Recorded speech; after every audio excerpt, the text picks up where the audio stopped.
பொள்ளாச்சி அருகே உள்ள காளியாபுரம் ஊராட்சி சோமநாதபுரம் கிராமத்தில் அமைந்துள்ள ஐயப்பன் கோவிலில் கும்பாபிஷேக விழா நடைபெற்றது. கோவை மாவட்டம் பொள்ளாச்சி அருகே உள்ள காளியாபுரம் ஊராட்சி சோமநாதபுரம் கிராமத்தில் அமைந்துள்ளது பிரசித்தி பெற்ற ஐயப்பன் சுவாமி கோயில். ஐயப்பா சேவா சங்கத்திற்கு சொந்தமான இடத்தில் அமையப்பெற்ற ஸ்ரீ ஐயப்பா சுவாமி திருக்கோவில் ஆகம சிற்ப சாஸ்திரப்படி கர்ப்பகிரகம், மகா மண்டபம், விநாயகர் சன்னதி, முருகன் சன்னதி, கோவிலின் மகா கும்பாபிஷேக விழா தொடங்கப்பட்ட நிலையில் கடந்த 2 நாட்களாக 4 கால வேள்விகளுடன் வேத மந்திரங்கள் முழங்க தொடங்கிய கும்பாபிஷேக விழா நடைபெற்றது.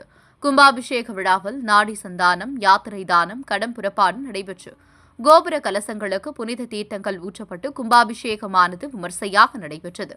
கோபுர கலசத்தில் புனித நீரானது ஊற்றப்பட்டது. பின் பொதுமக்களுக்கு கலச புனித நீரானது தெளிக்கப்பட்டது. இதில் ஆனைமலை, வேட்டைக்காரன் புதூர், காளியபுரம், சேத்துமடை உள்ளிட்ட கிராமங்களைச் சேர்ந்த சுமார் 3000க்கும் மேற்பட்ட மக்கள் கலந்து கொண்டு சாமி தரிசனம் செய்தனர்.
No, ஒரு நிமிஷம்.